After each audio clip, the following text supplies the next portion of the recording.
Un libro, una voz. Presenta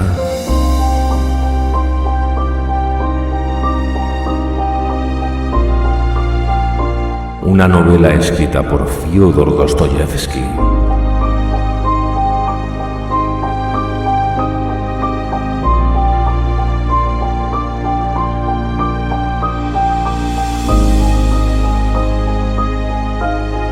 Crimen y castigo.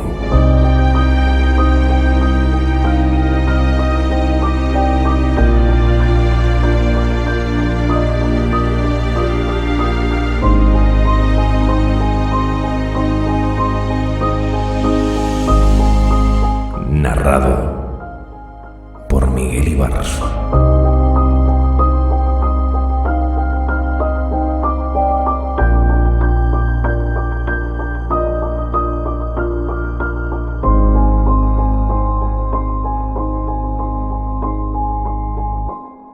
Episodio quinto.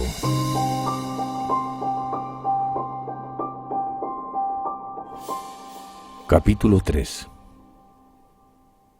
Sin embargo, no estuvo por completo inconsciente durante su enfermedad. Era el suyo un estado febril en el que cierta lucidez se mezclaba con el delirio. Andando el tiempo, recordó perfectamente los detalles de este periodo. A veces le parecía ver varias personas reunidas alrededor de él. Se lo querían llevar. Hablaban de él y disputaban acaloradamente. Después se veía solo. Inspiraba horror y todo el mundo le había dejado. De vez en cuando, alguien se atrevía a entreabrir la puerta y le miraba y le amenazaba. Estaba rodeado de enemigos que le despreciaban y se mofaban de él.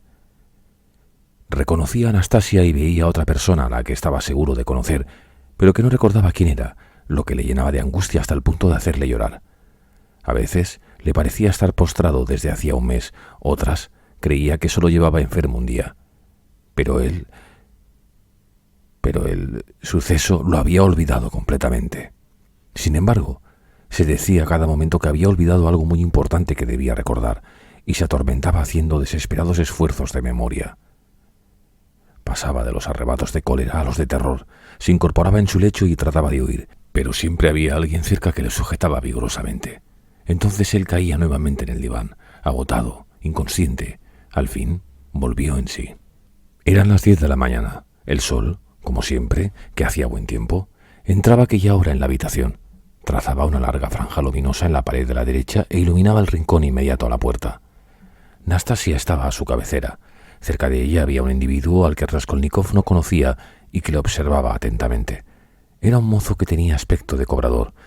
La patrona echó una mirada al interior por la entreabierta puerta. Raskolnikov se incorporó. —¿Quién es, Nastasia? —preguntó, señalando al mozo. —¡Ya ha vuelto en sí! —exclamó la sirvienta. —¡Ya ha vuelto en sí! —repitió el desconocido. Al oír estas palabras, la patrona cerró la puerta y desapareció. Era tímida y procuraba evitar los diálogos y las explicaciones. Tenía unos 40 años, era gruesa y fuerte, de ojos oscuros, cejas negras y aspecto agradable. Mostraba esa bondad propia de las personas gruesas y perezosas, y era exageradamente pudorosa. —¿Quién es usted? —preguntó Raskolnikov al supuesto cobrador. Pero en este momento la puerta se abrió y dio paso a Razumihine, que entró en la habitación inclinándose un poco por exigencia de su considerable estatura. —¡Esto es un camarote! —exclamó.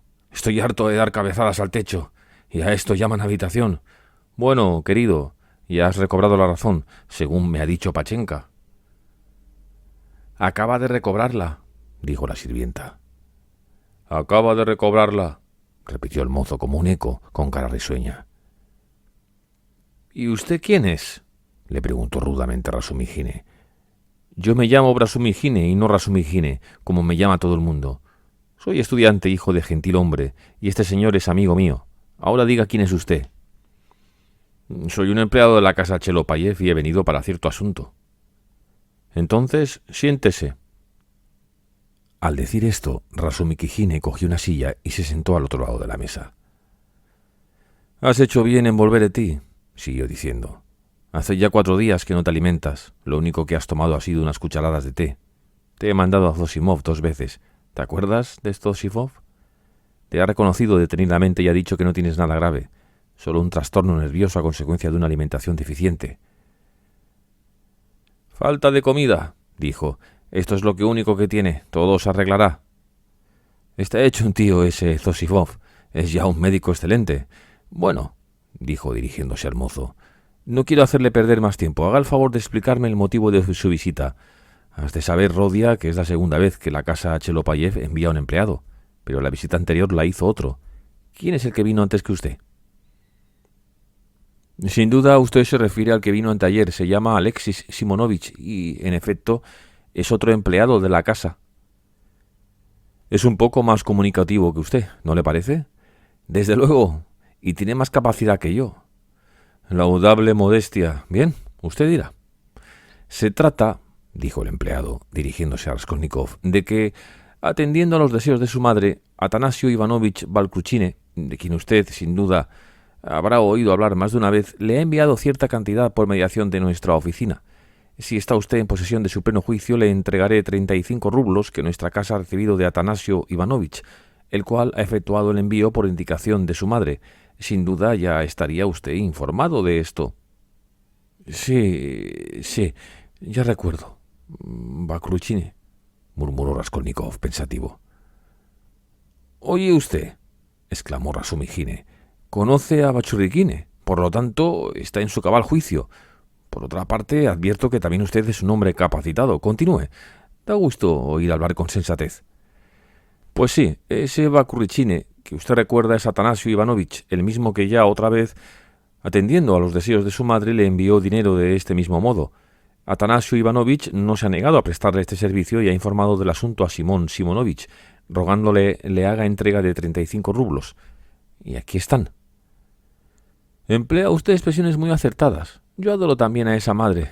Y ahora juzgue usted mismo. ¿Está o no en posesión de sus facultades mentales? Le advierto que esto está fuera de mi incumbencia. Aquí se trata de que me eche una firma. ¿Se la echará? ¿Es un libro donde ha de firmar? Sí. Aquí lo tiene. Traiga. Vamos, Rodia, un pequeño esfuerzo. Incorpórate, yo te sostendré. Coge la pluma y pon tu nombre. En nuestros días el dinero es la más dulce de las mieles.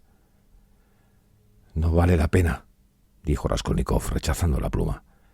¿Qué es lo que no vale la pena? Firmar. No quiero firmar. Esa es buena. En este caso, la firma es necesaria. Yo no necesito dinero. ¿Que no necesitas dinero? Hermano, eso es una solemne mentira. Sé muy bien que el dinero te hace falta. Le ruego que tenga un poco de paciencia. Esto no es nada. Tiene sueños de grandeza. Estas cosas le ocurren incluso cuando su salud es perfecta. Usted es un hombre de buen sentido. Entre los dos le ayudaremos, es decir, le llevaremos la mano y firmará. ¡Hala, vamos! ¿Puedo volver a venir? No. ¿Para qué tanta molestia? Usted es un hombre de buen sentido. Vamos, Rodia, no te entretengas a este señor. Ya ves que está esperando. Y se dispuso a coger la mano de su amigo. Deja, dijo Raskolnikov. Firmaré. Cogió la pluma y firmó en el libro. El empleado entregó el dinero y se marchó. ¡Bravo! Y ahora, amigo, ¿quieres comer? Sí. ¿Hay sopa, Anastasia? Sí, ayer sobró. ¿Está hecha con pasta de sopa y patatas? Sí. Lo sabía. Tráenos también té. Bien. Raskolnikov contemplaba esta escena con profunda sorpresa y una especie de inconsciente pavor. Decidió guardar silencio y esperar el desarrollo de los acontecimientos.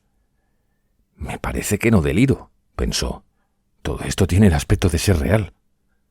2 minutos después llegó Anastasia con la sopa y anunció que enseguida le serviría el té. Con la sopa había traído no solo 2 cucharas y 2 platos, sino, cosa que no ocurría desde hacía mucho tiempo, el cubierto completo, con sal, pimienta, mostaza para la carne. Hasta estaba limpio el mantel. Nastasiuka, Praskovia Pavlovna nos haría un bien si nos mandara 2 botellitas de cerveza. Sería un buen final. «Sabes cuidarte», rezongó la sirvienta, y salió a cumplir el encargo. Raskolnikov seguía observando lo que ocurría en su presencia, con inquieta atención y fuerte tensión de ánimo. Entretanto, Rasumikijine se había instalado en el diván, junto a él. Le rodeó el cuello con su brazo izquierdo tan torpemente como lo habría hecho un oso y, aunque tal ayuda era innecesaria, empezó a llevar a la boca de Raskolnikov con la mano derecha cucharadas de sopa después de soplar sobre ellas para enfriarlas. Sin embargo, la sopa estaba apenas tibia. Raskolnikov sorbió ávidamente 1, 2, 3 cucharadas. Entonces, súbitamente, Razumikijine se detuvo y dijo que, para darle más, tenía que consultar a Zosimov. En esto llegó Nastasia con las 2 botellas de cerveza. —¿Quieres té, Rodia? —preguntó Razumikijine. —Sí. —Corre en busca del té, Nastasia, pues en lo que concierne a esta pócima me parece que podemos pasar por alto las reglas de la facultad. ¡Ah! Llegó la cerveza. Se sentó a la mesa, acercó a él la sopa y el plato de carne y empezó a devorar con tanto apetito como si no hubiera comido en 3 días. —Ahora, amigo Rodia, come aquí, en tu habitación, todos los días —masculló con la boca llena. —Ha sido cosa de Pachenka, tu amable patrona. Yo, como es natural, no le llevo la contraria, pero aquí llega Anastasia con el té. ¡Qué lista es esta muchacha! ¿Quieres cerveza, Nastenka? —No gaste bromas. —¿Y té? Hombre, ¿eso? —Sírvete. —No, espera. Voy a servirte yo. Déjalo todo en la mesa. Inmediatamente se posesionó de su papel de anfitrión y llenó primero una taza y después otra. Seguidamente dejó su almuerzo y fue a sentarse de nuevo en el diván. Otra vez rodeó la cabeza del enfermo con un brazo. La levantó y empezó a dar a su amigo cucharaditas de té, sin olvidarse de soplar en ellas con tanto esmero como si fuera este el punto esencial y salvador del tratamiento.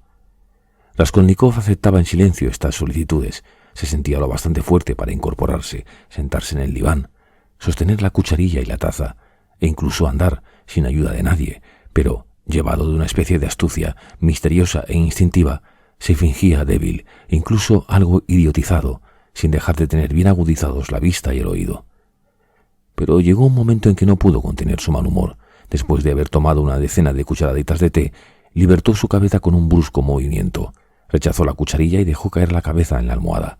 Ahora dormía con verdaderas almohadas rellenas de plumón y cuyas fundas eran de una blancura inmaculada. Raskolnikov observó este detalle y se sintió vivamente interesado. —¿Es necesario que Pachenka nos envíe hoy mismo la frambuesa en dulce para prepararle un jarabe? —dijo Razumikijine, volviendo a la mesa y reanudando su interrumpido almuerzo. —¿Pero de dónde sacarás las frambuesas? —preguntó Nastasia, que mantenía un platillo sobre la palma de su mano, con todos los dedos abiertos, y vertía el té en su boca, gota a gota, haciéndolo pasar por un tarrón de azúcar que sujetaba con los labios.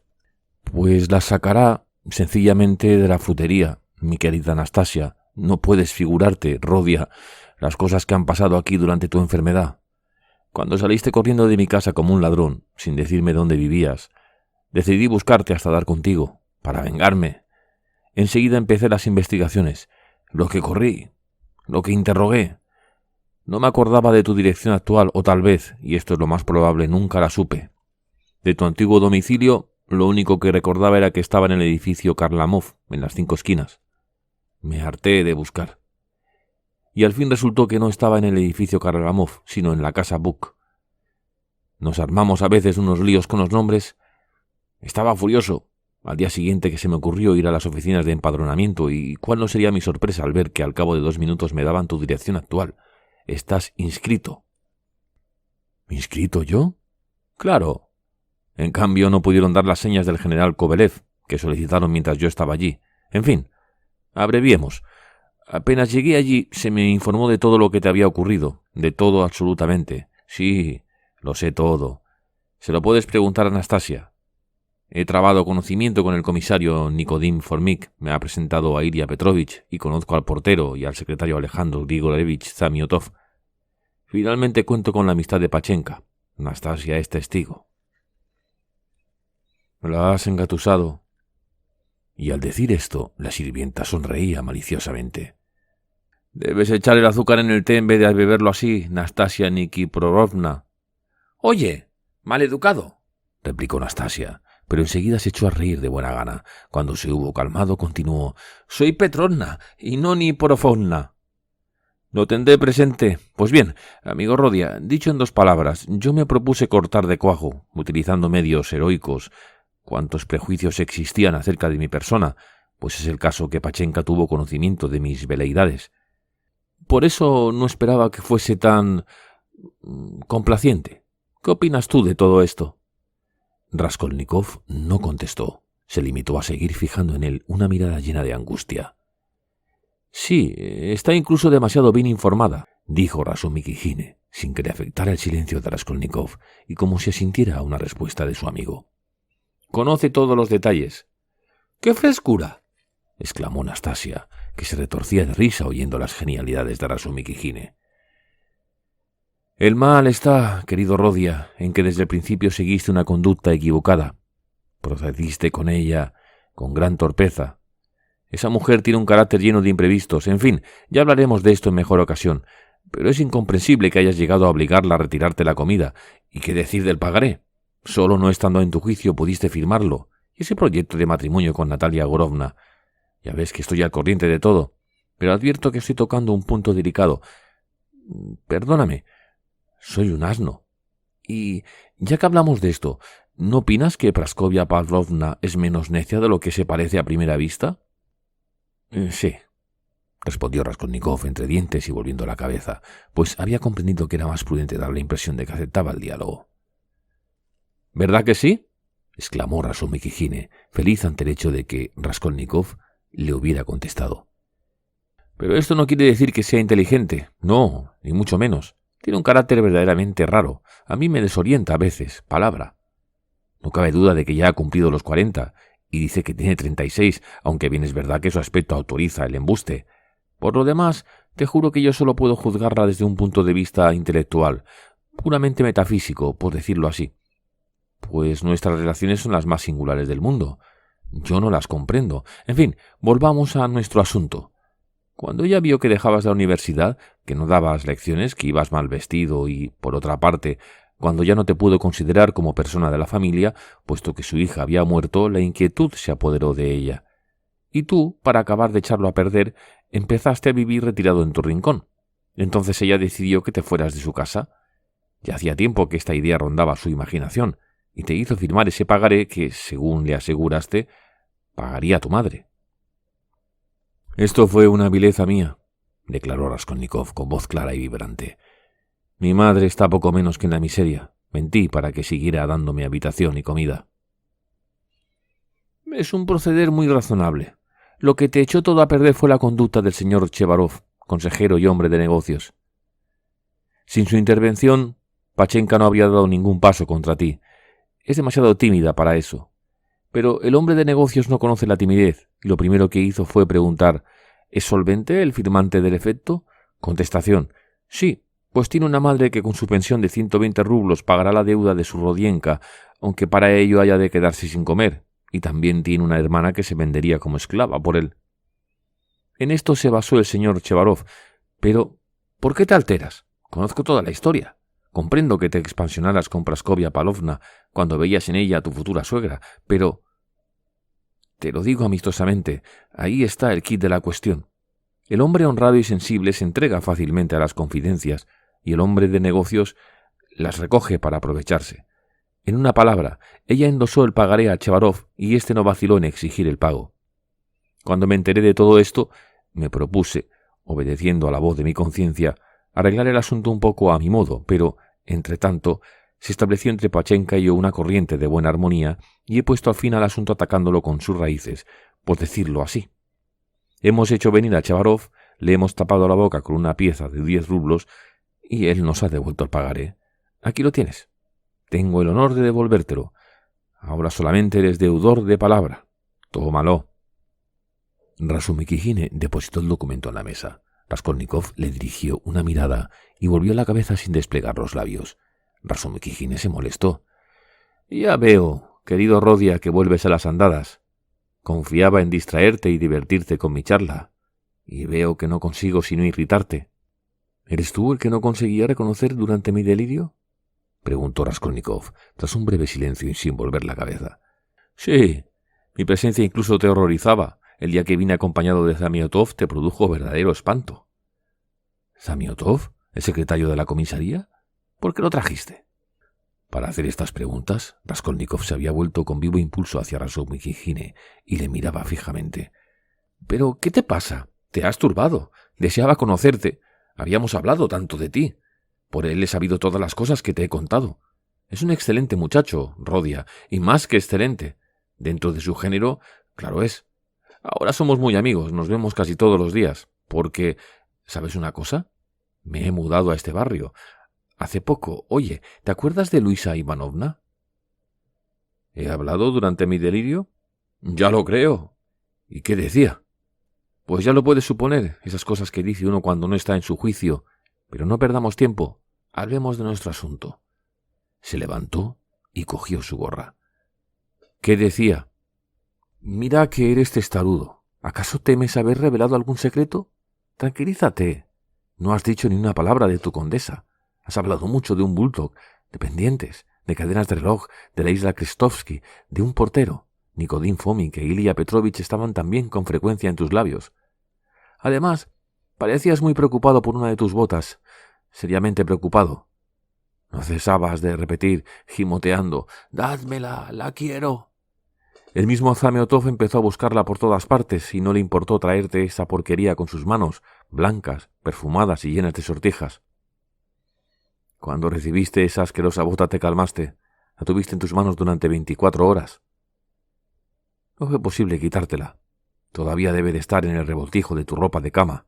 También reclamabas unos bajos de pantalón deshilachados. ¿Y en qué tono tan lastimero los pedías? Había que oírte. Hicimos todo lo posible por averiguar de qué bajos se trataba, pero no hubo medio de tenderte. Y vamos ya a nuestro asunto. Aquí tienes tus 35 rublos. Tomo 10 y dentro de un par de horas estaré de vuelta y te explicaré lo que he hecho con ellos. He de pasar por casa de Zosimov. Hace rato que debería haber venido, pues son más de las 11. Y tú, Nastenka, no te olvides de subir frecuentemente durante mi ausencia, para ver si quiere agua o alguna otra cosa. El caso es que no le falte de nada. A Pachenka ya le daré yo las instrucciones oportunas al pasar.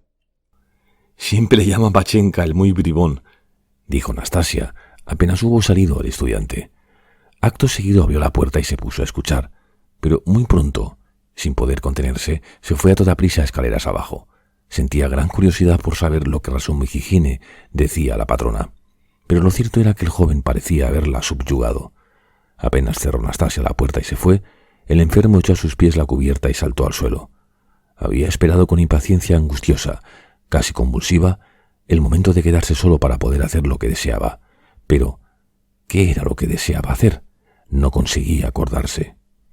Señor, solo quiero saber una cosa. ¿Lo saben todo o lo ignoran todavía? Tal vez están aleccionados y no dan a entender nada porque estoy enfermo. ¿Acaso me reservan la sorpresa de aparecer un día y decirme que lo saben todo desde hace tiempo y que solo callaban porque... Pero, ¿qué iba yo a hacer?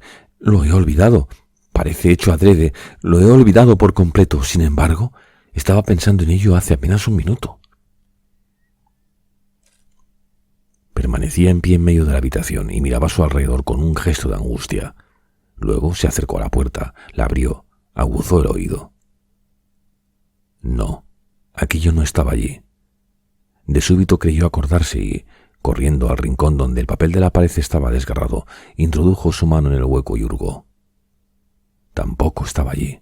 Entonces se fue derecho a la estufa, la abrió y buscó entre las cenizas.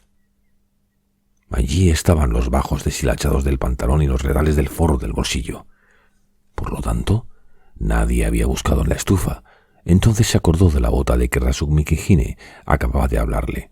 Ciertamente estaba allí, en el diván, cubierta apenas por la colcha, pero era tan vieja y estaba tan sucia de barro que Zamiotov no podía haber visto nada sospechoso en ella. Zamiotov, la comisaría. ¿Por qué me habrán citado? ¿Dónde está la citación? Pero, ¿qué digo? Si fue el otro día cuando tuve que ir. También entonces examiné la bota. ¿Para qué habrá venido Zamiotov? ¿Por qué lo habrá traído Razumikine? Estaba extenuado. Volvió a sentarse en el diván. ¿Pero qué me sucede? ¿Estoy delirando todavía o todo esto es realidad? Yo creo que es realidad. Ahora me acuerdo de una cosa. Huir, hay que huir, y cuanto antes. Pero, ¿a dónde? Además, ¿dónde está mi ropa? No tengo botas tampoco. Y ya sé, me las han quitado, las han escondido. Pero ahí está mi abrigo. Sin duda se ha librado de las investigaciones. Y el dinero está sobre la mesa, afortunadamente. ¿Y el pagaré? Cogeré el dinero y me iré a alquilar otra habitación donde no puedan encontrarme. Sí, pero ¿y la oficina de empadronamiento? ¿Me descubrirán? Rasumi Kijine daría conmigo. Es mejor irse lejos, fuera del país, a América. Desde allí me reiré de ellos. Cogeré el pagaré. En América me será útil.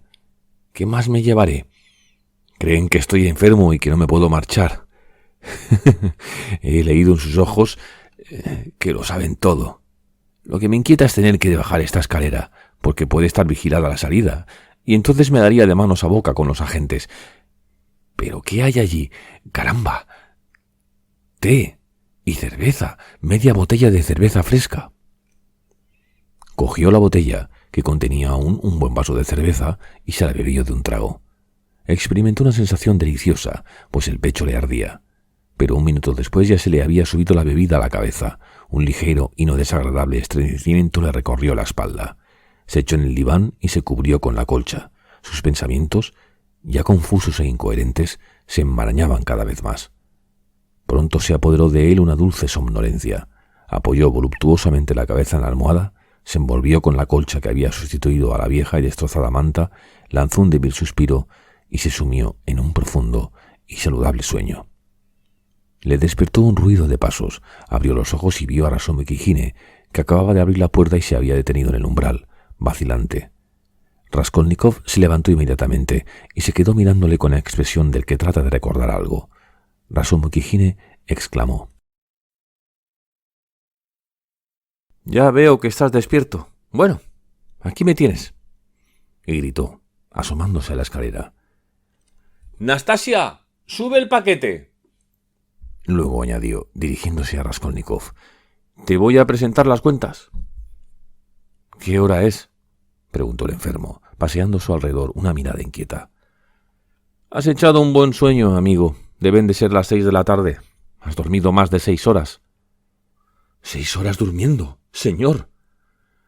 «No hay ningún mal en ello. Por el contrario, el sueño es beneficioso. ¿Acaso tenías algún negocio urgente? ¿Una cita? Para eso siempre hay tiempo. Hace ya 3 horas que estoy esperando que te despiertes. He pasado 2 veces por aquí y seguías durmiendo. También he ido 2 veces a casa de Zosimov. No estaba. Pero no importa. Ya vendrá. Además, he tenido que hacer algunas cosillas.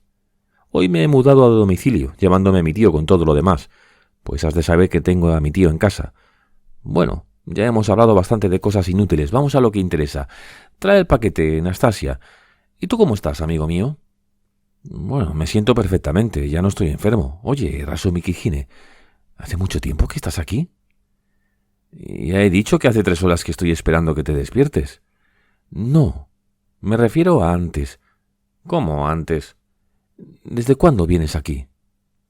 Ya te lo he dicho, ¿lo has olvidado? Raskolnikov quedó pensativo. Los acontecimientos de la jornada se le mostraban como a través de un sueño. Todos sus esfuerzos de memoria resultaban infructuosos. Interrogó a Rasumi Kijine con la mirada. «Sí, lo has olvidado», dijo Rasumi Kijine. «Ya me había parecido a mí que no estabas en tus cabales cuando te hablé de eso. Pero el sueño te ha hecho bien, de veras. Tienes mejor cara. Ya verás cómo recobras la memoria enseguida. Entretanto, echa una mirada aquí, grande hombre». Y empezó a deshacer aquel paquete que, al parecer, era para él cosa importante. «Te aseguro, mi fraternal amigo, que era esto lo que más me interesaba. Pues es preciso convertirte en lo que se llama un hombre. Empecemos por arriba.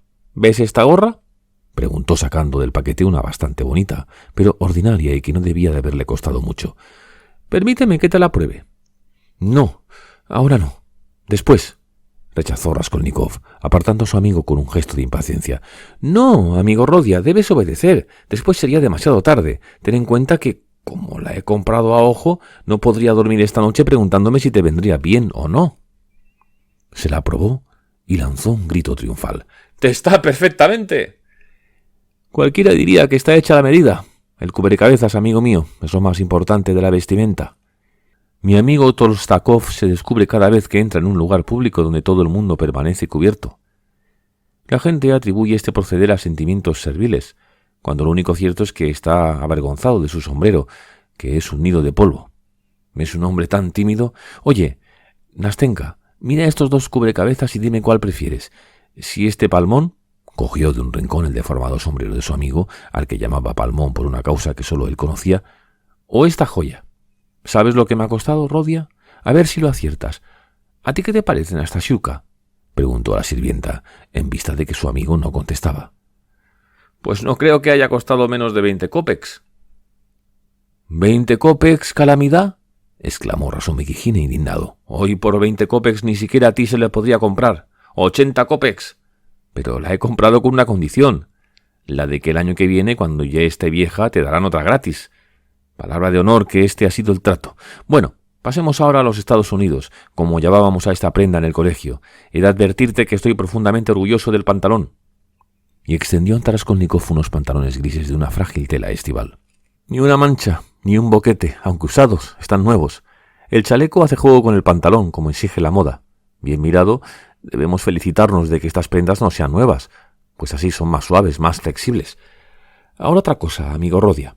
A mi juicio, para abrirse paso en el mundo hay que observar las exigencias de las estaciones. Si uno no pide espárragos en invierno, ahorra unos cuantos rublos. Y lo mismo pasa con la ropa. Estamos en pleno verano, por eso he comprado prendas estivales. Cuando llegue el otoño necesitarás ropa de más abrigo. Por lo tanto, habrás de dejar esta, que, por otra parte, está hecha a jirones. Bueno, adivina lo que han costado estas prendas. ¿Cuánto te parece? 2 rublos y 25 cópex. Además, no lo olvides, en las mismas condiciones que la gorra, el año próximo te lo cambiarán gratuitamente. El trapero Fediaev no vende de otro modo. Dice que el que va a comprarle una vez no ha de volver jamás, pues lo que compra le dura toda la vida. Ahora vamos con las botas. ¿Qué te parecen? Ya se ve que están usadas, pero durarán todavía lo menos 2 meses. Están confeccionadas en el extranjero. Un secretario de la Embajada de Inglaterra se deshizo de ellas la semana pasada en el mercado. Solo las había llevado 6 días, pero necesitaba dinero. He dado por ellas 1,5 rublos. No son caras, ¿verdad? ¿Pero y si no le vienen bien?, preguntó Nastasia. ¿No venirle bien estas botas? Entonces, ¿para qué me he llevado esto?, replicó Rasumikijine, sacando del bolsillo una agujereada y sucia bota de Raskolnikov. He tomado mis precauciones. Las he medido con esta porquería. He procedido en todo concienzudamente. En cuanto a la ropa interior, me he tendido con la patrona. Ante todo, aquí tienes 3 camisas de algodón con el plastrón de moda. Bueno, ahora hagamos cuentas. 80 cópex por la gorra, 2 rublos 25 por los pantalones y el chaleco, 1,50 por las botas, 5 por la ropa interior. Me han hecho un precio por todo, sin detallar. Dan un total de 9 rublos y 55 cópex. O sea, que tengo que devolverte 45 cópex. Y ya estás completamente equipado, querido Rodia, pues tu gabán no solo está en buen uso todavía, sino que conserva un sello de distinción. Ve aquí la ventaja de vestirse en Charmar. En lo que concierne a los calcetines, tú mismo te los comprarás. Todavía nos quedan 25 buenos rublos. De Pachenka y de tu hospedaje no te has de preocupar. Tienes un crédito ilimitado. Y ahora, querido, habrás de permitirnos que te mudemos la ropa interior. Esto es indispensable, pues en tu camisa puede cobijarse el microbio de la enfermedad. Déjame, le rechazó Raskolnikov. Seguía encerrado en una actitud sombría y había escuchado, con repugnancia, el alegre relato de su amigo. Es preciso, amigo Rodia, insistió Rasumikijine. No pretendas que haya gastado en balde las suelas de mis zapatos. Y tú, Nastasiushka, no te hagas la pudorosa y ven a ayudarme. Y, a pesar de la resistencia de Raskolnikov, consiguió mudarle la ropa. El enfermo dejó caer la cabeza en la almohada y guardó silencio durante más de 2 minutos. «No quieren dejarme en paz», pensaba. Al fin, con la mirada fija en la pared, preguntó: «¿Con qué dinero has comprado todo eso?» «¿Con qué dinero? Vaya una pregunta. Pues con el tuyo. Un empleado de una casa comercial de aquí ha venido a entregártelo hoy, por orden de Balkruchine. Es tu madre quien te lo ha enviado. ¿Tampoco de esto te acuerdas?» «Sí, ahora me acuerdo», repuso Raskolnikov tras un largo silencio de sombría meditación. Rasumikijine le observó con una expresión de inquietud. En este momento se abrió la puerta y entró en la habitación un hombre alto y fornido. Su modo de presentarse evidenciaba que no era la primera vez que visitaba a Raskolnikov. «Al fin tenemos aquí a Zosimov», exclamó Rasumikijine. Capítulo 4. Zosimov era, como ya hemos dicho, alto y grueso. Tenía 27 años, una cara pálida, carnosa y cuidadosamente rasurada, y el cabello liso. Llevaba lentes y en uno de sus dedos, hinchados de grasa, un anillo de oro. Vestía un amplio, elegante y ligero abrigo y un pantalón de verano. Toda la ropa que llevaba tenía un sello de elegancia y era cómoda y de superior calidad. Su camisa era de una blancura irreprochable y la cadena de su reloj gruesa y maciza. En sus maneras había cierta flemática lentitud y una desenvoltura que parecía afectada. Ejercía una tenaz vigilancia sobre sí mismo, pero su presunción hallaba a cada momento el modo de delatarse. Entre sus conocidos cundía la opinión de que era un hombre difícil de tratar, pero todos reconocían su capacidad como médico. «He pasado 2 veces por tu casa, querido Zosimov», exclamó Razumikhine. «Como ves, el enfermo ha vuelto en sí». Ya lo veo», dijo Zosimov, y preguntó a Raskolnikov, mirándole atentamente. «¿Qué? ¿Cómo van esos ánimos?» Acto seguido se asentó en el diván, a los pies del enfermo, mejor dicho, se recostó cómodamente. «¿Continúa con su melancolía?», dijo Razumikhine. «Hace un momento le ha faltado poco para echarse a llorar solo porque le hemos mudado la ropa interior». «Me parece muy natural, si no tenía ganas de mudarse. La muda podía esperar. El pulso es completamente normal. Un poco de dolor de cabeza, ¿eh?» «Estoy bien, estoy perfectamente», repuso Raskolnikov irritado. Al decir esto se había incorporado repentinamente, con los ojos centelleantes, pero pronto volvió a dejar caer la cabeza en la almohada, quedando de cara a la pared. Zosimov le observaba con mirada atenta. «Muy bien, la cosa va muy bien», dijo en tono negligente. «¿Ha comido algo hoy?» Razumikhine le explicó lo que había comido y le preguntó qué se le podía dar. «Eso tiene poca importancia. Té, sopa, nada de setas ni de cohombros, por supuesto. Ni carnes fuertes». Cambió una mirada con Razumikhine y continuó. «Pero, como ya he dicho, eso tiene poca importancia. Nada de pociones, nada de medicamentos. Ya veremos si mañana... El caso es que hoy hubiéramos podido. En fin, lo importante es que todo va bien». «Mañana por la tarde me lo llevaré a dar un paseo», dijo Razumikhine. «Iremos a los jardines Isuopov y luego al Palacio de Cristal». «Mañana tal vez no convenga todavía, aunque un paseo cortito... En fin, ya veremos». «Lo que me contraría es que hoy estreno un nuevo alojamiento cerca de aquí y quisiera que estuviese con nosotros, aunque fuera echado en un diván. Tú sí que vendrás, ¿eh?», preguntó de improviso a Zosimov. «No lo olvides, tienes que venir». «Procuraré ir, pero hasta última hora me será imposible. ¿Has organizado una fiesta?» «No, simplemente una reunión íntima. Habrá arenques, vodka, té, un pastel». «¿Quién asistirá?» «Camaradas, gente joven, nuevas amistades en su mayoría. También estará un tío mío, ya viejo, que ha venido por asuntos de negocio a Petersburgo. Nos vemos una vez cada 5 años». «¿A qué se dedica?» «Ha pasado su vida vegetando como jefe de correos en una pequeña población. Tiene una modesta remuneración y ha cumplido ya los 65. No vale la pena hablar de él, aunque te aseguro que lo aprecio. También vendrá Porfirio Simonovich, juez de instrucción y antiguo alumno de la Escuela de Derecho. Creo que tú lo conoces». «¿Es también pariente tuyo?» «Bah, muy lejano. Pero, ¿qué te pasa? Pareces disgustado. ¿Serás capaz de no venir porque un día disputaste con él?» «Eso me importa muy poco». «Mejor que mejor. También asistirán algunos estudiantes, un profesor, un funcionario, un músico, un oficial, Zamiotov». «¿Zamiotov?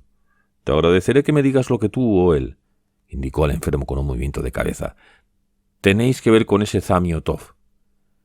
«Ya salió aquello, los principios. Tú estás sentado sobre tus principios como sobre muelles y no te atreves a hacer el menor movimiento. Mi principio es que todo depende del modo de ser del hombre. Lo demás me importa un comino. Y Zamiotov es un excelente muchacho». «Pero no demasiado escrupuloso en cuanto a los medios para enriquecerse». «Admitamos que sea así. Eso a mí no me importa. ¿Qué importancia tiene?», exclamó Razumikhine con una especie de afectada indignación. «¿Acaso he alabado yo ese rasgo suyo?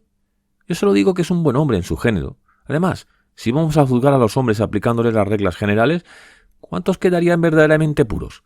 Apostaría a cualquier cosa a que si se mostraran tan exigentes conmigo, resultaría que no valgo un bledo. Ni aunque te englobaran a ti con mi persona». «No exageres, yo daría 2 bledos por ti». «Pues a mí me parece que tú no vales más de 1. Bueno, continúo. Samiotov no es todavía más que un muchacho, y yo le tiro de las orejas. Siempre es mejor tirar que rechazar. Si rechazas a un hombre, no podrás obligarlo a enmendarse, y menos si se trata de un muchacho. Debemos ser muy comprensivos con estos mozalbetes, pero vosotros, estúpidos progresistas, vivís en las nubes. Despreciáis a la gente y no veis que así os perjudicáis a vosotros mismos. Y te voy a decir una cosa. Samiotov y yo tenemos entre manos un asunto que nos interesa a los dos por igual. Me gustaría saber qué asunto es ese.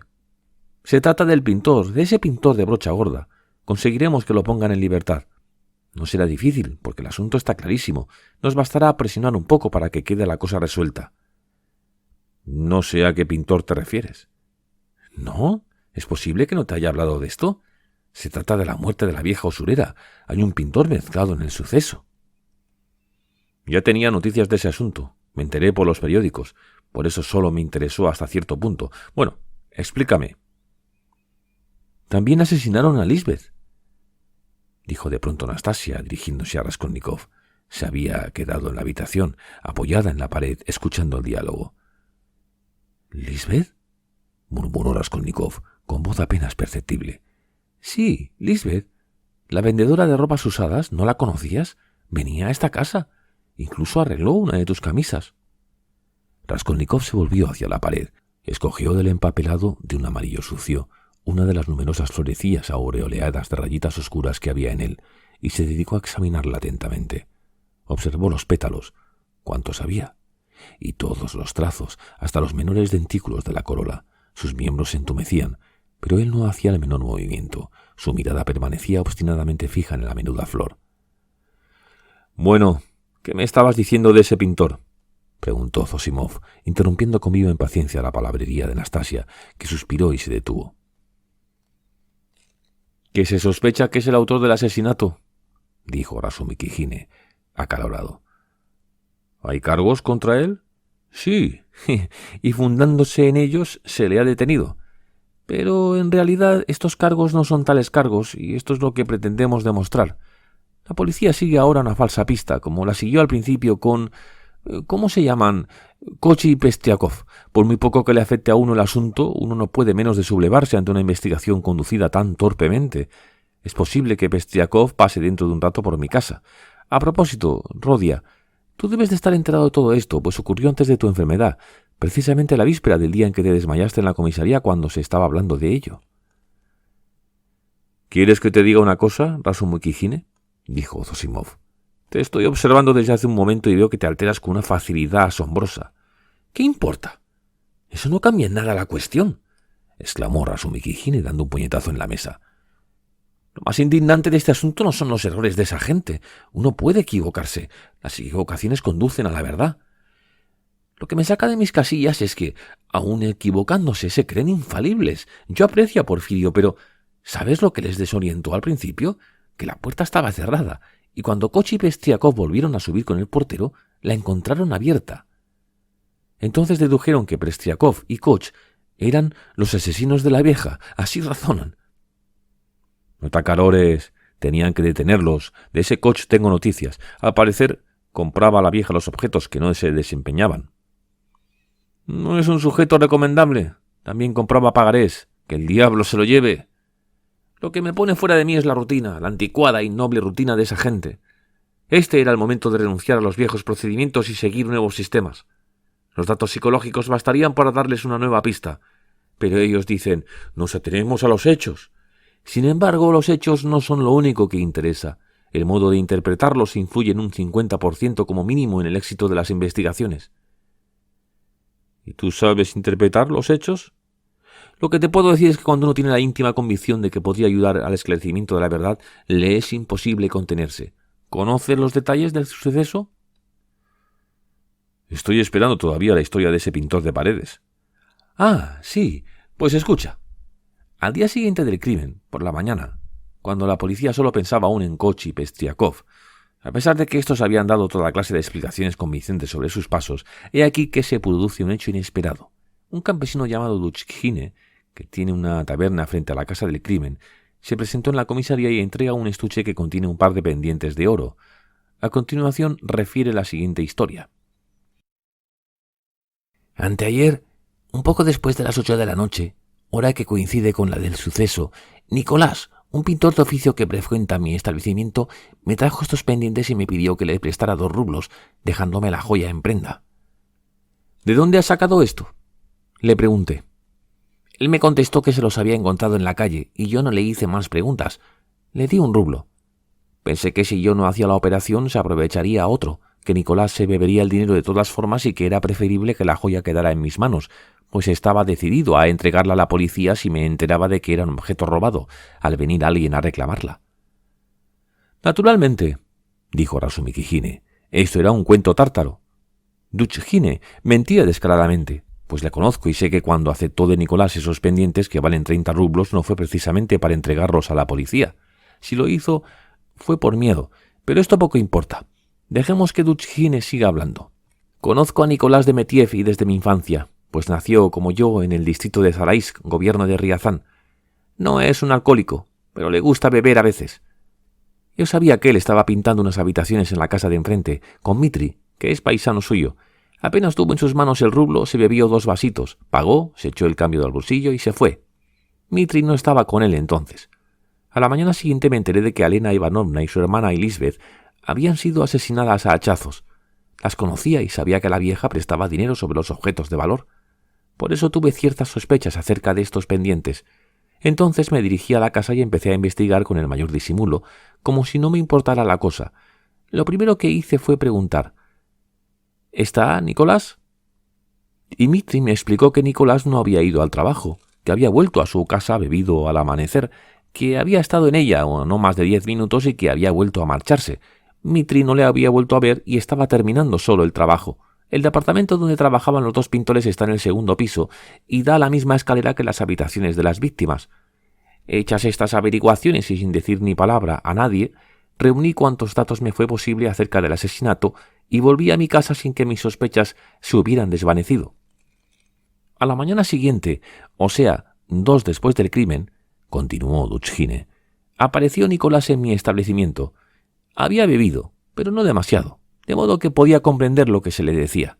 Se sentó en un banco sin pronunciar palabra. En aquel momento solo había en la taberna otro cliente, que dormía en un banco, y mis 2 muchachos. ¿Has visto a Mitri?, pregunté a Nicolás. No lo he visto, repuso. ¿Entonces no has venido por aquí? No he venido desde anteayer. ¿Dónde has pasado esta noche? En las arenas, en casa de los Klomensky. Entonces le pregunté: ¿de dónde sacaste los pendientes que me trajiste anteanoche? Me los encontré en la acera, respondió con un tonillo sarcástico y sin mirarme. ¿Te has enterado de que aquella noche y aquella hora ocurrió tal y tal cosa en la casa donde trabajabas? No sabía nada de eso. Había escuchado mis últimas palabras con los ojos muy abiertos. De pronto se pone blanco como la cal, coge su gorro, se levanta. Yo intento detenerle. «Espera, Nicolás, ¿no quieres tomar nada?» Y digo por señas a uno de mis muchachos que se sitúe en la puerta, y yo, entre tanto, salgo de detrás del mostrador. Pero él adivina mis intenciones y se planta de un salto en la calle. Inmediatamente echa a correr y desaparece tras la primera esquina. Desde este momento ya no me ocupo de duda de que era culpable. Lo mismo creo yo, dijo Zosimov. Espera, escucha el final. Naturalmente la policía empezó a buscar a Nicolás por todas partes. Se detuvo a Dutschine y se registró su casa. En la vivienda de Dmitri y en casa de los Klomolensky no quedó nada por mirar y revolver. Y al final, anteayer se detuvo a Nicolás en una posada próxima a la barrera. Al llegar a la posada, Nicolás se había quitado una cruz de plata que colgaba de su cuello y la había entregado al dueño de la posada para que se la cambiara por vodka. Se le dio la bebida. Unos minutos después, una campesina que volvía de ordeñar las vacas vio en una cochera vecina, mirando por una rendija, a un hombre que evidentemente iba a ahorcarse. Habla colgado una cuerda del techo y, después de hacer un nudo corredizo en el otro extremo, se había subido a un montón de leña y se disponía a pasar la cabeza por el nudo corredizo. La mujer empezó a gritar con todas sus fuerzas y acudió gente. «¡Vaya un pasatiempo que te buscas!» «Llevadme a la comisaría, allí lo contaré todo». Se atendió a su demanda y se le condujo a la comisaría correspondiente, que es la de nuestro barrio. Enseguida empezó el interrogatorio de rigor. «¿Quién es usted y qué edad tiene?» «Tengo 22 años y soy...» Pregunta, Mientras trabajaba usted con Mitri en tal casa, ¿no vio a nadie en la escalera a tal hora? Respuesta. Subía y bajaba bastante gente, pero yo no me fijé en nadie. ¿Y no oyó usted ningún ruido? No oí nada en particular. ¿Sabía usted que tal día y a tal hora mataron y desvalijaron a la vieja del cuarto piso y a su hermana? No lo sabía en absoluto. Me lo dijo Atanasio Palotovich anteayer en su taberna. ¿De dónde sacó los pendientes? Me los encontré en la calle. ¿Por qué no fue a trabajar al día siguiente con su compañero Mitri? Tenía ganas de divertirme. ¿A dónde fue? De un lado a otro. ¿Por qué huyó usted de la taberna de Dutschine? Tenía miedo. ¿De qué? De que me condenaran. ¿Cómo explica usted ese temor si tenía la conciencia tranquila? Aunque parezca mentira, a Zosimov, continuó Razumikhine, se le hizo esta pregunta y con estas mismas palabras. Lo sé de buena fuente. ¿Qué te parece? Dime, ¿qué te parece? Las pruebas son abrumadoras. Y yo no te hablo de las pruebas, sino de la pregunta que se le hizo, del concepto que tiene de su deber esa gente, esos policías. En fin, dejemos esto. Desde luego, presionaron al detenido de tal modo que acabó por declarar. No fue en la calle donde encontré los pendientes, sino en el piso donde trabajaba con Mitri. ¿Cómo se produjo el hallazgo? Lo voy a explicar. Mitri y yo estuvimos todo el día trabajando y cuando nos íbamos a marchar, Mitri cogió un pincel empapado de pintura y me lo pasó por la cara. Después echó a correr escaleras abajo y yo fui tras él, bajando los escalones de 4 en 4 y lanzando juramentos. Cuando llegué a la entrada, tropecé con el portero y con unos señores que estaban con él y que no recuerdo cómo eran. El portero empezó a insultarme. El segundo portero hizo lo mismo. Luego salió de la garita la mujer del primer portero y se sumó a los insultos. Finalmente, un caballero que en aquel momento entraba en la casa acompañado por una señora nos puso también de vuelta y media porque no los dejábamos pasar. Cogí a Mitri del pelo, lo derribé y empecé a atizarle. Él, aunque estaba debajo, consiguió también asirme por el pelo y noté que me devolvía los golpes. Pero todo era broma. Al fin, Mitri consiguió libertarse y echó a correr por la calle. Yo le perseguí, pero al ver que no le podía alcanzar, volví al piso donde trabajábamos para poner en orden las cosas que habíamos dejado de cualquier modo. Mientras las arreglaba, esperaba a Mitri. Creía que volvería de un momento a otro. De pronto, en un rincón del vestíbulo, detrás de la puerta, piso una cosa. La recojo, quito el papel que la envuelve y veo un estuche. Y en el estuche los pendientes. ¿Detrás de la puerta? ¿Has dicho detrás de la puerta? Preguntó de súbito Raskolnikov, fijando en Razumikhine una mirada llena de espanto. Seguidamente, haciendo un gran esfuerzo, se incorporó y apoyó el codo en el diván. —¿Sí? ¿Y qué? ¿Por qué te pones así? ¿Qué te ha pasado? —preguntó Razumikhine levantándose de su asiento. —No, nada —balbuceó Raskolnikov penosamente, dejando caer la cabeza en la almohada y volviéndose de nuevo hacia la pared. Hubo un momento de silencio. —Debía de estar dormido, ¿verdad? —preguntó Razumikhine, dirigiendo a Zosimov una mirada interrogadora. El doctor movió negativamente la cabeza. —Bueno —dijo—, continúa. ¿Qué ocurrió después? —¿Después? Pues ocurrió que, apenas vio los pendientes, se olvidó de su trabajo y de Mitri. Cogió su gorro y corrió a la taberna de Dutschine. Este le dio, como ya sabemos, un rublo, y Nicolás le mintió diciendo que se había encontrado los pendientes en la calle. Luego se fue a divertirse. En lo que concierne al crimen, mantiene sus primeras declaraciones. Yo no sabía nada, insiste, no supe nada hasta 2 días después. ¿Y por qué se ocultó? ¿Por miedo? ¿Porque quería ahorcarse? Por temor. ¿Temor de qué? De que me condenaran. Y esto es todo, terminó Razumikhine. ¿Qué conclusiones crees que han sacado? No sé qué decirte. Existe una sospecha, discutible tal vez, pero fundada. No podían dejar en libertad a tu pintor de fachadas. Pero es que le atribuyen el asesinato, no les cabe la menor duda. Óyeme, no te acalores. Has de convenir que si el día y la hora del crimen, unos pendientes que estaban en el arca de la víctima pasaron a manos de Nicolás, es natural que se le pregunte cómo se les procuró. Es un detalle importante para la instrucción del sumario. ¿Que cómo se los procuró? Exclamó Razumikhine. Pero, ¿es posible que tú, doctor en medicina y, por lo tanto, más obligado que nadie a estudiar la naturaleza humana y que has podido profundizar en ella gracias a tu profesión, no hayas comprendido el carácter de Nicolás basándote en los datos que te he dado? ¿Es posible que no estés convencido de que sus declaraciones en los interrogatorios que ha sufrido son la pura verdad? Los pendientes llegaron a sus manos exactamente como él ha dicho. Pisó el estuche y lo recogió. Podrá decir la pura verdad, pero él mismo ha reconocido que mintió la primera vez. Oye, escúchame con atención.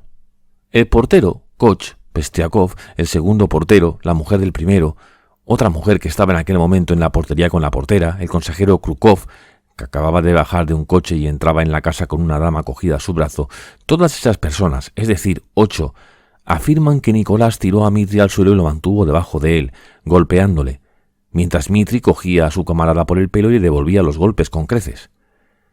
Están ante la puerta y dificultan el paso. Se les insulta desde todas partes y ellos, como 2 chiquillos, estas son las palabras de los testigos, gritan, disputan, lanzan carcajadas, se hacen guiños y se persiguen por la calle. Como verdaderos chiquillos, ¿comprendes? Ten en cuenta que arriba hay 2 cadáveres que todavía conservan calor en el cuerpo. Sí, calor. No estaban todavía fríos cuando los encontraron. Supongamos que los autores del crimen son los 2 pintores, o que solo lo ha cometido Nicolás, y que han robado, forzando la cerradura del arca, o simplemente participado en el robo. Ahora, admitido esto, permíteme una pregunta. ¿Se puede concebir la indiferencia, la tranquilidad de espíritu que demuestran esos gritos, esas risas, esa riña infantil en personas que acaban de cometer un crimen y están ante la misma casa en que lo han cometido? ¿Es esta conducta compatible con el hacha, la sangre, la astucia criminal y la prudencia que forzosamente han de acompañar a semejante acto? 5 o 10 minutos después de haber cometido el asesinato, no puede haber transcurrido más tiempo, ya que los cuerpos no se han enfriado todavía, salen del piso, dejando la puerta abierta y, aun sabiendo que sube gente a casa de la vieja, se ponen a juguetear ante la puerta de la casa, en vez de huir a toda prisa, y ríen y llaman la atención de la gente, cosa que confirman 8 testigos. ¡Qué absurdo!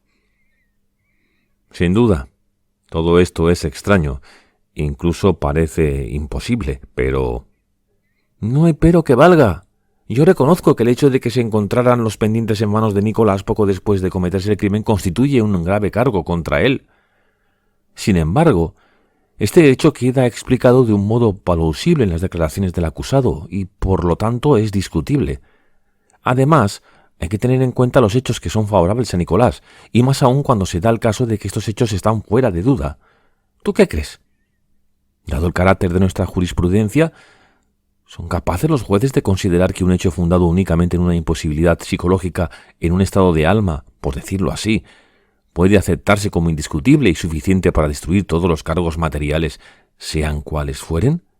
No, no lo admitirán jamás. Han encontrado el estuche en sus manos y él quería ahorcarse, cosa que, a su juicio, no habría ocurrido si él no se hubiera sentido culpable. Esta es la cuestión fundamental. Esto es lo que me indigna, ¿comprendes? Sí, ya veo que estás indignado, pero oye, tengo que hacerte una pregunta. ¿Hay pruebas de que esos pendientes se sacaron del arca de la vieja? Sí, repuso Razumikijine frunciendo las cejas. Koch reconoció la joya y dijo quién la había empeñado. Esta persona confirmó que los pendientes le pertenecían. Lamentable. Otra pregunta. ¿Nadie vio a Nicolás mientras Koch y Pestiakov subían al 4º piso, con lo que quedaría aprobada la coartada? Desgraciadamente, nadie lo vio, repuso Razumikijine, malhumorado. Ni siquiera Koch y Pestiakov los vieron al subir. Claro que su testimonio no valdría ya gran cosa. Vimos, dicen, que el piso estaba abierto y nos pareció que trabajaban en él, pero no prestamos atención a este detalle y no podríamos decir si los pintores estaban o no allí en aquel momento. ¿Así? ¿La inculpabilidad de Nicolás descansa enteramente en las risas y en los golpes que cambió con su camarada? En fin, admitamos que esto constituye una prueba importante en su favor, pero dime, ¿cómo puedes explicar el proceso del hallazgo de los pendientes si admites que el acusado dice la verdad, o sea, que los encontró en el departamento donde trabajaba? ¿Que cómo puedo explicarlo? Del modo más sencillo. La cosa está perfectamente clara. Por lo menos, el camino que hay que seguir para llegar a la verdad se nos muestra con toda claridad, y es precisamente esa joya lo que lo indica. Los pendientes se le cayeron al verdadero culpable. Este estaba arriba, en el piso de la vieja, mientras Koch y Pestiakov llamaban a la puerta. Koch cometió la tontería de bajar a la entrada poco después que su compañero. Entonces el asesino sale del piso y empieza a bajar la escalera, ya que no tiene otro camino para huir. A fin de no encontrarse con el portero, Kochi Pestriakov ha de esconderse en el piso vacío que Nicolás y Mitri acaban de abandonar. Permanece oculto detrás de la puerta mientras los otros suben al piso de las víctimas y, cuando el ruido de los pasos se aleja, sale de su escondite y baja tranquilamente.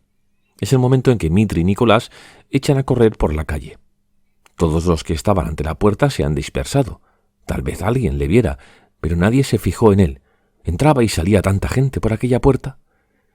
El estuche se le cayó del bolsillo cuando estaba oculto detrás de la puerta, y él no lo advirtió porque tenía otras muchas cosas en que pensar en aquel momento.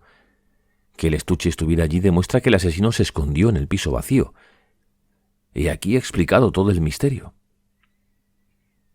Ingenioso, amigo Razumikijine, diabólicamente ingenioso, incluso demasiado ingenioso.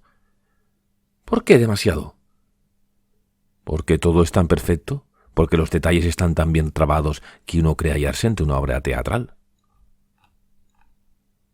Razumikijine abrió la boca para protestar, pero en este momento se abrió la puerta, y los jóvenes vieron aparecer a un visitante al que ninguno de ellos conocía.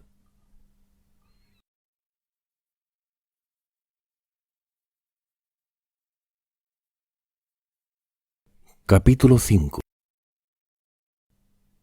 Era un caballero de cierta edad, movimientos pausados y fisonomía reservada y severa. Se detuvo en el umbral y paseó a su alrededor una mirada de sorpresa que no trataba de disimular y que resultaba un tanto descortés.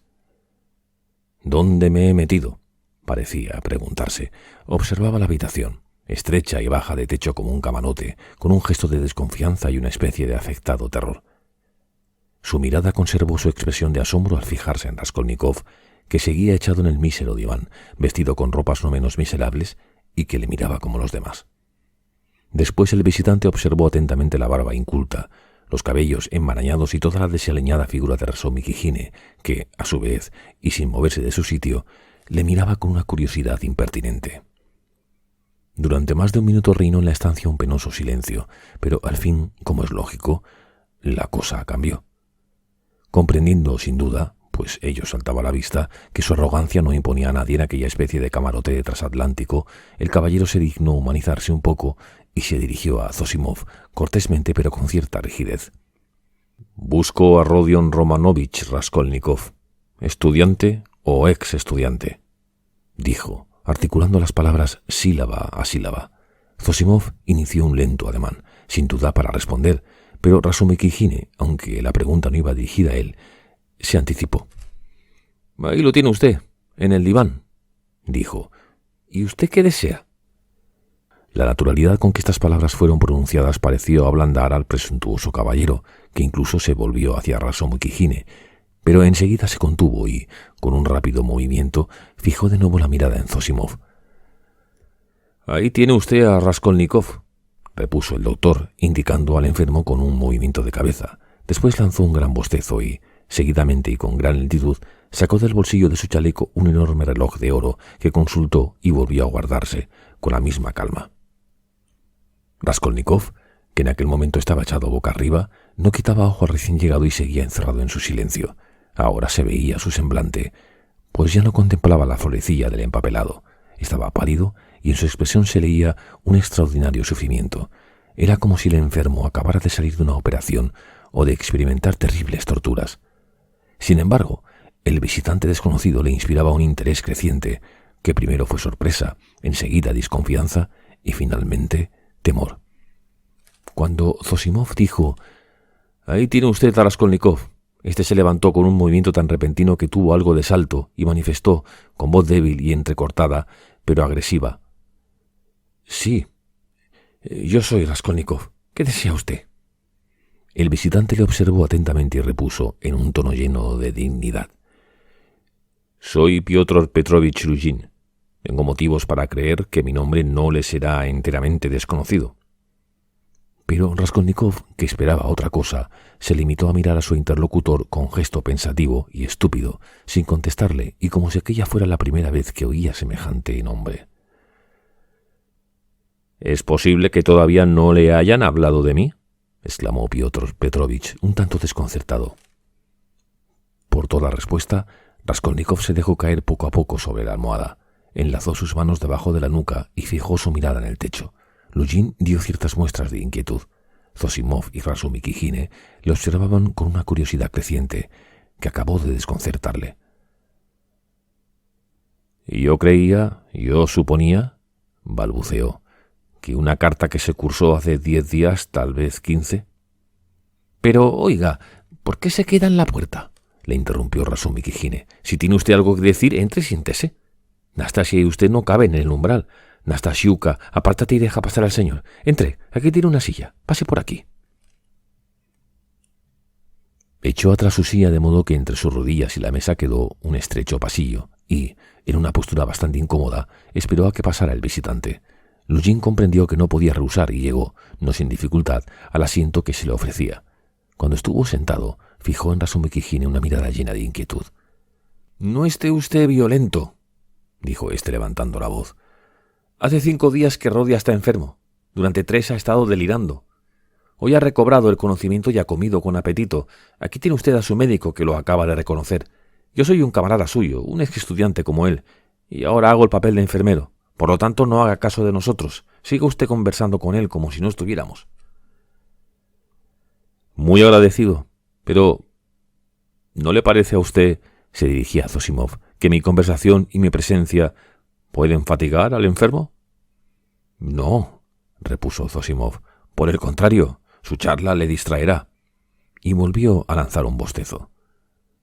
«Oh, hace ya bastante tiempo que ha vuelto en sí, esta mañana», dijo Razumikine, cuya familiaridad respiraba tanta franqueza y simpatía que Piotr Petrovich empezó a sentirse menos cohibido. Además, hay que tener presente que el impertinente y desarrapado joven se había presentado como estudiante. «Su madre», comenzó a decir Luzhin. Razumikine lanzó un ruidoso gruñido. Luzhin le miró con un gesto interrogante. «No, no es nada. Continúe».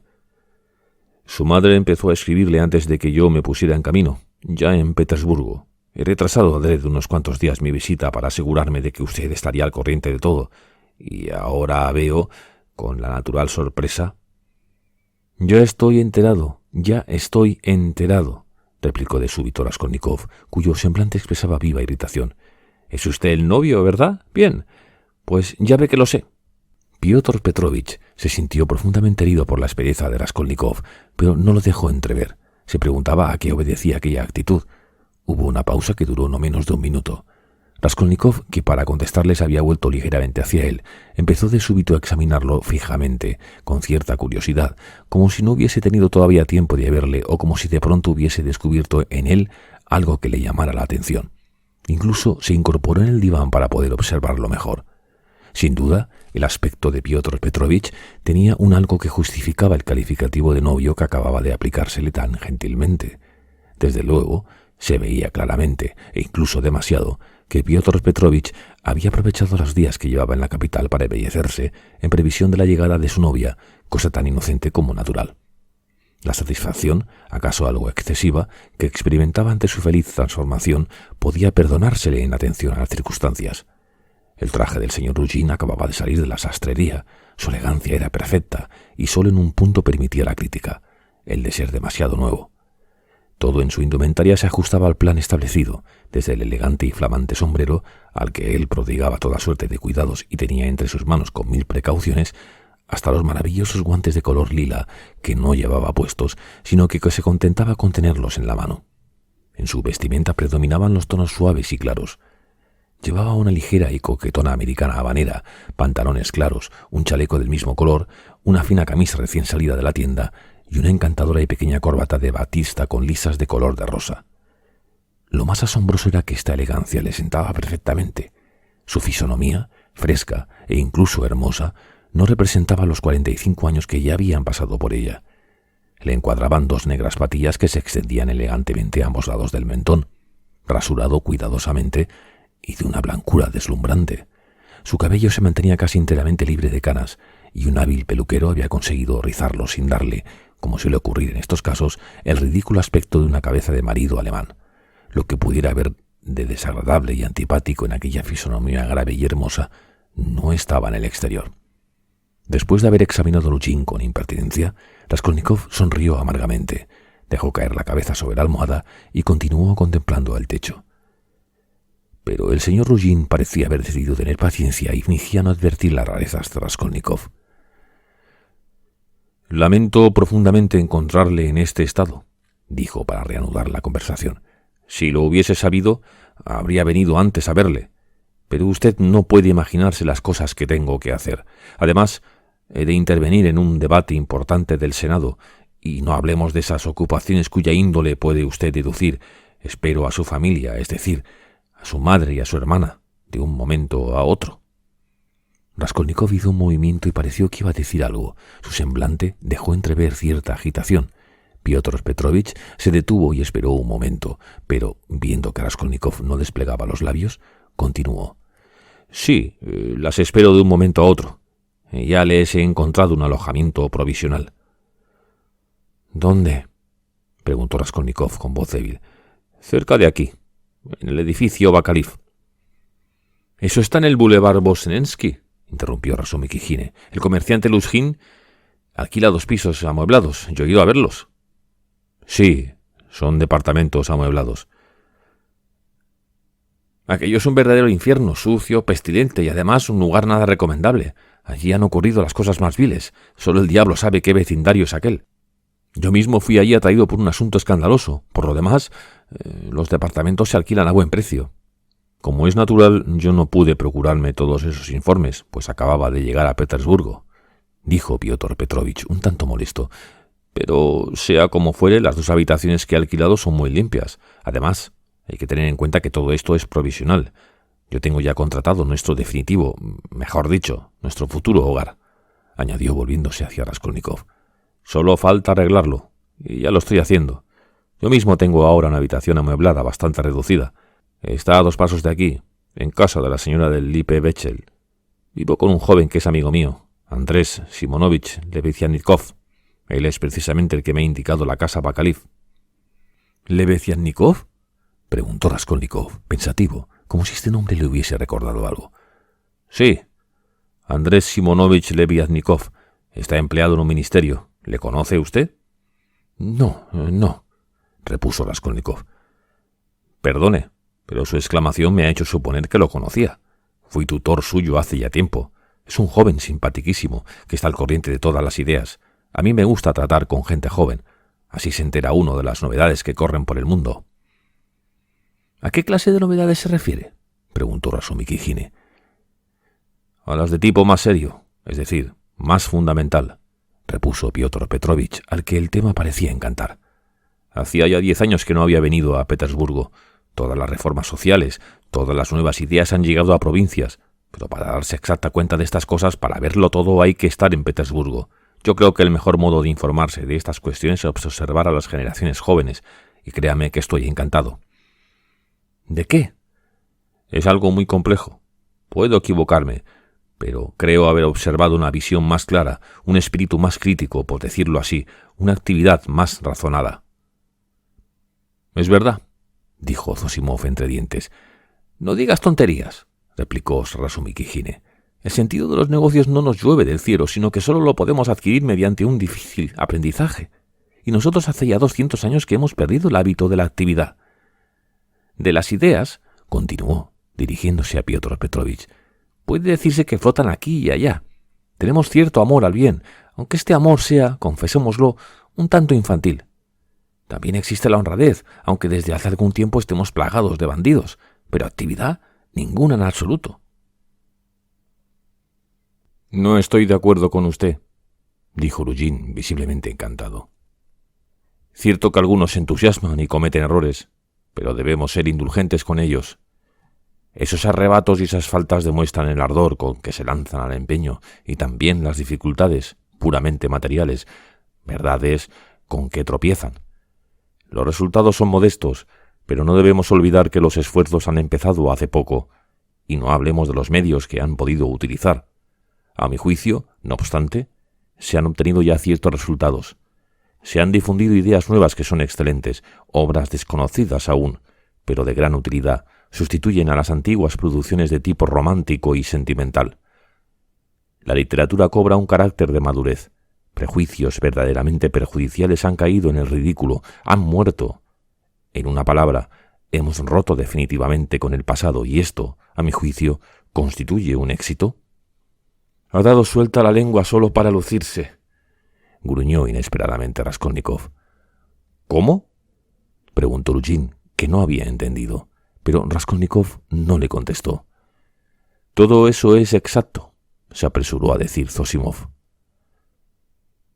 ¿Verdad?, exclamó Piotr Petrovich, dirigiendo al doctor una mirada amable. Después se volvió hacia Razumikine con un gesto de triunfo y superioridad. Solo faltaba que le llamase joven, y le dijo: «Convenga usted que todo se ha perfeccionado, o, si se prefiere llamarlo así, que todo ha progresado, por lo menos en los terrenos de las ciencias y la economía». «Eso es un lugar común». «No, no es un lugar común. Le voy a poner un ejemplo. Hasta ahora se nos ha dicho: ama a tu prójimo. Pues bien, si pongo este precepto en práctica, ¿qué resultará?». Piotr Petrovich hablaba precipitadamente. «Pues resultará que dividiré mi capa en 2 mitades, daré una mitad a mi prójimo y los dos nos quedaremos medio desnudos. Un proverbio ruso dice que el que persigue varias liebres a la vez no caza ninguna. La ciencia me ordena amar a mi propia persona más que a nada en el mundo, ya que aquí abajo todo descansa en el interés personal. Si te amas a ti mismo, harás buenos negocios y conservarás tu capa entera. La economía política añade que cuanto más se elevan las fortunas privadas en una sociedad, o, dicho en otros términos, más capas enteras se ven, más sólida es su base y mejor su organización. Por lo tanto, trabajando para mí solo, trabajo en realidad para todo el mundo, pues contribuyo a que mi prójimo reciba algo más que la mitad de mi capa, y no por un acto de generosidad individual y privada, sino a consecuencia del progreso general. La idea no puede ser más sencilla. No creo que haga falta mucha inteligencia para comprenderla. Sin embargo, ha necesitado mucho tiempo para abrirse camino entre los sueños y las quimeras que la ahogaban. «Perdóneme», le interrumpió Razumikine. «Yo pertenezco a la categoría de los imbéciles. Dejemos ese asunto. Mi intención al dirigirle la palabra no era despertar su locuacidad. Tengo los oídos tan llenos de toda esa palabrería que no ceso de escuchar desde hace 3 años, de todas esas trivialidades, de todos esos lugares comunes que me sonroja no solo hablar de ello, sino también que se hable delante de mí. Usted se ha apresurado a alardear ante nosotros de sus teorías, y no se lo censuro. Yo solo deseaba saber quién es usted, pues en estos últimos tiempos se han introducido en los negocios públicos tantos intrigantes, y esos desaprensivos han ensuciado de tal modo cuanto ha pasado por sus manos, que han formado a su alrededor un verdadero lodazal. Y no hablemos más de este asunto». «Caballero», exclamó Luzhin, herido en lo más vivo y adoptando una actitud llena de dignidad. «¿Quiere usted decir con eso que también yo...?» «De ningún modo. ¿Cómo podría yo permitirme? En fin, basta ya». Y después de cortar así el diálogo, Razumikine se apresuró a reanudar con Zosimov la conversación que había interrumpido la entrada de Piotr Petrovich. Este tuvo el buen sentido de aceptar la explicación del estudiante y adoptó la firme resolución de marcharse al cabo de 2 minutos. «Ya hemos trabado conocimiento», dijo a Raskolnikov. «Espero que, una vez esté curado, nuestras relaciones serán más íntimas debido a las circunstancias que ya conoce usted. Le deseo un rápido establecimiento». Raskolnikov ni siquiera dio muestras de haberlo oído, y Piotr Petrovich se puso en pie. «Seguramente», dijo Zosimov a Razumikine, «el asesino es uno de esos deudores». «Seguramente», repitió Razumikine. «Porfirio no revela a nadie sus pensamientos, pero solo interroga a los que tenían algo empeñado en casa de la vieja». «¿Los interroga?», exclamó Raskolnikov. «Sí. ¿Por qué?». «No, por nada». «Pero, ¿cómo sabe quiénes son?», preguntó Zosimov. «Koch ha indicado algunos. Los nombres de otros figuraban en los papeles que envolvían los objetos, y otros, en fin, se han presentado espontáneamente al enterarse de lo ocurrido». «El culpable debe de ser un profesional de gran experiencia. ¡Qué resolución! ¡Qué audacia!». «Pues no», replicó Razumikine. «En eso, tú y todo el mundo estáis equivocados. Yo estoy seguro de que es un inexperto, de que este es su primer crimen. Si nos imaginamos un plan bien urdido y un criminal experimentado, nada tiene explicación. Para que la tenga, hay que suponer que es un principiante y admitir que solo la suerte le ha permitido escapar. ¿Qué no podría hacer el azar? Es muy posible que no previera ningún obstáculo. ¿Y cómo lleva a cabo el robo? Busca en la caja donde la vieja guardaba sus trapos, Coge unos cuantos objetos que no valen más de 30 rublos y se llena con ello los bolsillos. Sin embargo, en el cajón superior de la cómoda se ha encontrado una caja que contenía más de 1.500 rublos en metálico y cierta cantidad de billetes. Ni siquiera supo robar. Lo único que supo hacer fue matar. Lo dicho, un principiante. Perdió la cabeza y si no lo han descubierto no lo debe a su destreza, sino al azar. ¿Hablan ustedes del asesinato de esa vieja prestamista?, intervino Luzhin, dirigiéndose a Zosimov. Con el sombrero en las manos se disponía a despedirse, pero deseaba decir todavía algunas cosas profundas. Quería dejar buen recuerdo en aquellos jóvenes. La vanidad podía en él más que la razón. —¿Sí? ¿Ha oído hablar usted de ese crimen? —¿Cómo no? Ha ocurrido en las cercanías de la casa donde me hospedo. ¿Conoce usted los detalles? Los detalles, no, pero este asunto me interesa por la cuestión general que plantea. Dejemos a un lado el aumento incesante de la criminalidad durante los últimos 5 años en las clases bajas. No hablemos tampoco de la sucesión ininterrumpida de incendios provocados y actos de pillaje. Lo que me asombra es que la criminalidad crezca de modo parecido en las clases superiores. Un día nos enteramos de que un ex estudiante ha asaltado el coche de correos en la carretera. Otro, que hombres cuya posición los sitúa en las altas esferas fabrican moneda falsa. En Moscú se descubre una banda de falsificadores de billetes de la lotería, uno de cuyos jefes era un profesor de historia universal. Además, se da muerte a un secretario de embajada por una oscura cuestión de dinero. Si la vieja usurera ha sido asesinada por un hombre de la clase media, los mujiks no tienen el hábito de empeñar joyas. ¿Cómo explicar este relajamiento moral en la clase más culta de nuestra ciudad? Los fenómenos económicos han producido transformaciones que... comenzó a decir Zosimov. ¿Cómo explicarlo?, le interrumpió Razumikhine. Pues precisamente por esa falta de actividad razonada. ¿Qué quiere usted decir? ¿Qué respondió ese profesor de Historia Universal cuando le interrogaron? Cada cual se enriquece a su modo. Yo también he querido enriquecerme, lo más rápidamente posible. No recuerdo las palabras que empleó, pero sé que quiso decir ganar dinero rápidamente y sin esfuerzo. El hombre se acostumbra a vivir sin esfuerzo, a andar por el camino llano, a que le pongan la comida en la boca. Hoy cada uno se muestra como realmente es. ¿Pero la moral? ¿Las leyes? ¿Qué le sorprende?, preguntó repentinamente Raskolnikov. Todo esto es la aplicación de sus teorías. ¿De mis teorías? Sí. La conclusión lógica de los principios que acaba usted de exponer es que se puede incluso asesinar. Un momento, exclamó Luzhin. No estoy de acuerdo, dijo Zosimov. Raskolnikov estaba pálido y respiraba con dificultad. Su labio superior temblaba convulsivamente. Todo tiene su medida, dijo Luzhin con arrogancia. Una idea económica no ha sido nunca una incitación al crimen y suponiendo... ¿Acaso no es cierto?, le interrumpió Raskolnikov con voz trémula de cólera, pero llena a la vez de un júbilo hostil. ¿Que usted dijo a su novia, en el momento en que acababa de aceptar su petición, que lo que más le complacía de ella era su pobreza? Pues lo mejor es casarse con una mujer pobre para poder dominarla y recordarle el bien que se le ha hecho.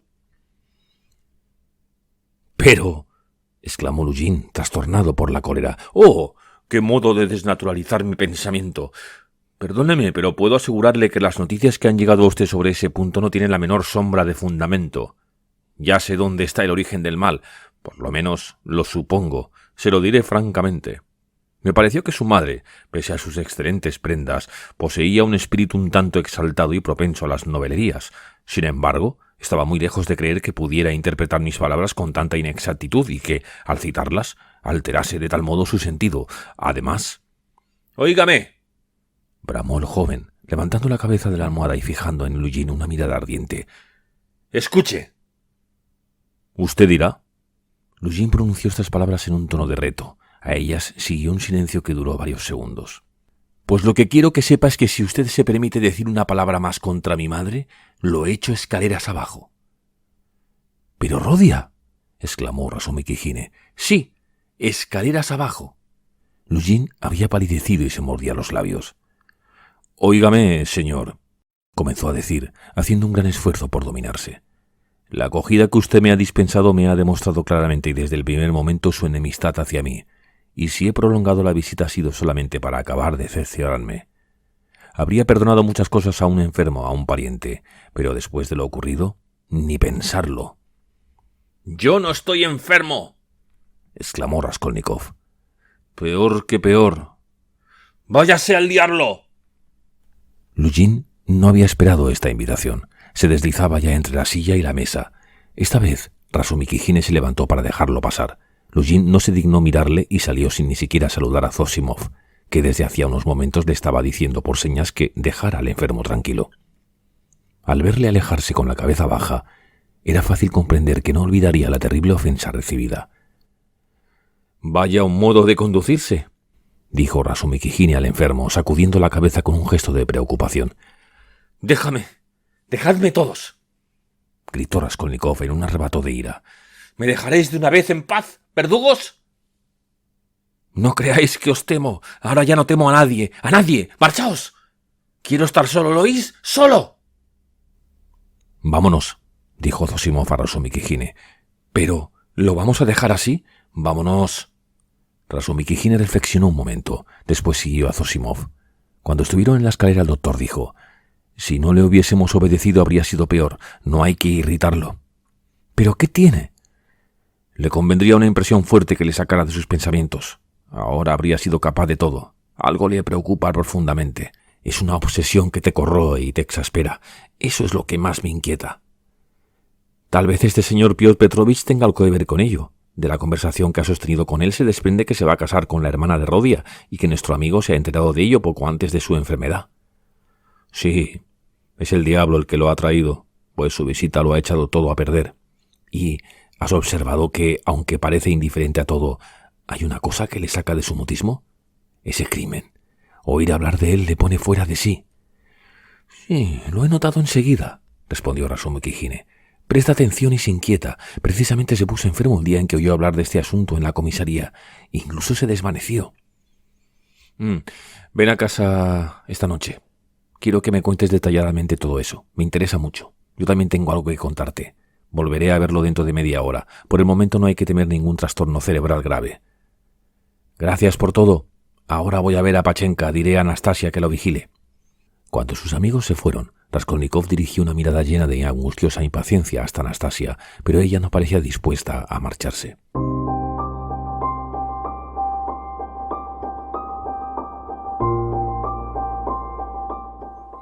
«¿Te traigo ya el té?», preguntó. «Después. Ahora quiero dormir. Vete». Se volvió hacia la pared con un movimiento convulsivo y Anastasia salió del aposento.